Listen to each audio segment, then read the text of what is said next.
Hi everyone, Peter here from Movement and Performance, and in this presentation we're going to be talking about the use of interval training for team sport athletes and how we can use this as a metabolic conditioning tool and how we can then optimize our metabolic conditioning training using interval training.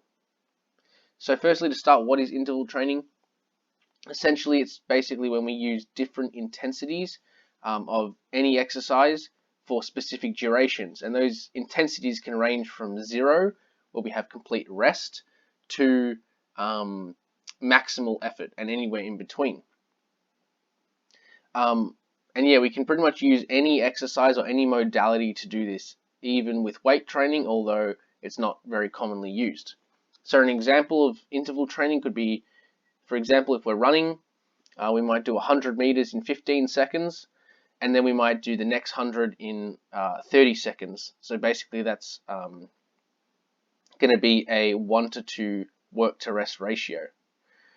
And then we might do 6 rounds of that continuously. So again, the intensity is basically differing, and we have specific durations that we are setting those intensities for. So that how that would look on basically a flow chart: 100 meters in 15, then 100 meters in 30 seconds, 100 meters in 15 seconds, 100 meters in 30 seconds. So the 15 seconds is of higher intensity, whereas the 30 seconds is of lower intensity, and that could serve as basically um, a lower intensity recovery period. And then you continue that for as many rounds as is programmed. So how do we prescribe the intensities? And this is probably a sort of the most thoughtful part of the entire interval training process. So basically, intensities can be prescribed in various ways. There's no one method of doing it. You can do, for example, power output for cycling at certain power outputs, or percent of maximum power output, percent of VO2 max if you have the relevant and appropriate gear to do that. Could use heart rate, either percent heart rate or beats per minute, percent of 1RM if you're doing it with strength training, percent of best sprint time, let's say your best 100 meters, for example, if you're doing it as a track and field athlete. Or probably my preferred method, probably easiest for team settings, is just distance in certain times, which is basically where you're going to do, like that first example, we had 100 meters in 15 seconds, for example. You might prescribe things like that, or you might just simply prescribe time and just make them do maximal effort in that time. So, for example, if you did 15 seconds as fast as you could, followed by 30 seconds of complete rest, for example, that could be another way to do it. So, why should we use interval training? And essentially, for team sports, it's going to be very beneficial because team sports are intermittent in nature, which means they're not continuous. We don't just continuously run in a straight line or in a circle or whatever it is, like other endurance sports like marathon or long distance cycling. We have short bouts of really very high intensities followed by very low intensity activity, and then basically that's going to be the work to rest ratio. The basically the high intensity bouts versus the low intensity bouts and how long they are. That's going to determine the work to rest ratio. It's going to be different. It's going to vary between sports. So again, yeah, they're not continuous in nature, and essentially interval training. So doing this type of training with specific work to rest ratios is a more specific way to train the energy system demands. The energy systems for the demands of the sport that you're training for in team sports.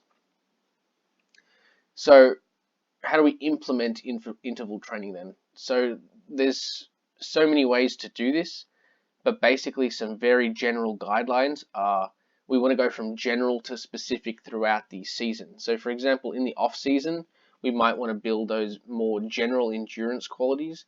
So we're probably going to use longer intervals, and the modality we use, we don't really want to tax the athletes too much.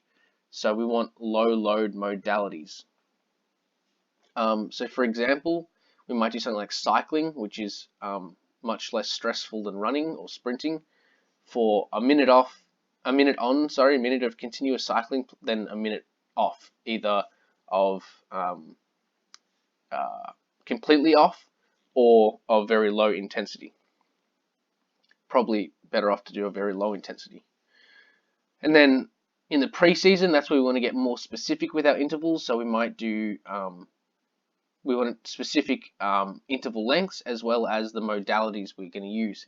So we might have some sort of multi-directional circuit running, which is going to be much more specific to some sort of team sports where they're constantly changing direction. And then we might do 10 seconds off of very high intensity, followed by 20 seconds of very low intensity. So maybe complete rest or walking or something like that, which can be much more specific to the energy system demands than just doing some sort of continuous conditioning. So then when we get in season, there's a lot of contention about this and lots of different opinions, but you probably want to maybe go a little bit of this sort of longer intervals, but then at times also use more specific type intervals. And we probably also want to do low load modalities. So something like cycling is probably going to be a good option because they're doing so much running and specific conditioning.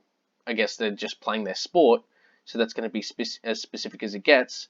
That they don't really need the extra specific modalities. So you can use probably some low load modalities to take the load off their joints while still getting a conditioning effect, which is going to be somewhat specific based on the work to rest ratios we use. So again, something like cycling, 10 seconds on, 20 seconds off,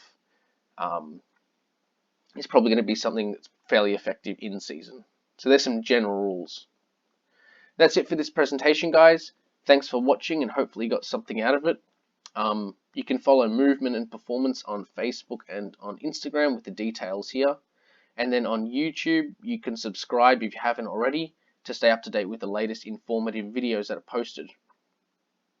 Also on Facebook and Instagram, you'll find these research infographics, which are essentially just the latest research summarized into these easy to understand graphics so that you can stay up to date with the latest research in sports performance training. And if you're a curious individual, you're interested in learning more about sports performance and the science behind it, this is going to be an easy way to stay up to date with the research without actually having to go into the papers. So thanks for watching, guys.